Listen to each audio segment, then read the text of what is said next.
موروثات مختلفه. احنا ملناش دعوه بعلم الغيب ده خالص. قص عليه أحد الذين ذهبوا أنه رأى مجلسا فيه النبي محمد صلى الله عليه وسلم والرئيس محمد مرسي والحضور،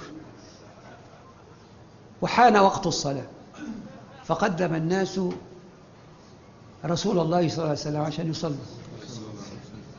فالرسول صلى الله عليه وسلم قال بل يصلي بكم الرئيس محمد مرسي.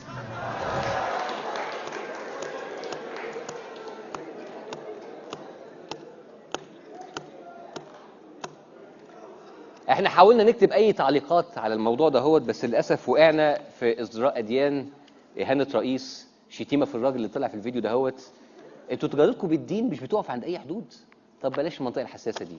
في رؤيه تانية. الرؤيه الثانيه كانت تسبق الرؤيه دي، تكلم فيها عن حمام اسود، ولكن في النهايه الحمام الاسود يتساقط، وبعدين 8 حمامات خضراء على الكتف الأيمن فوق بعضهم على كتف الرئيس محمد مرسي، فأولها بأنه سيكمل المدتين إن شاء الله.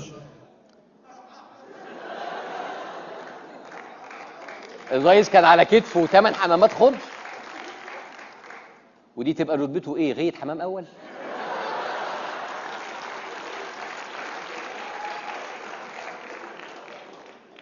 يعني اللي هو عندكم ايه؟ يحط سفين وحمامة؟ ضابط الاحتياط يحط ايه؟ ريشه وبطين فيه؟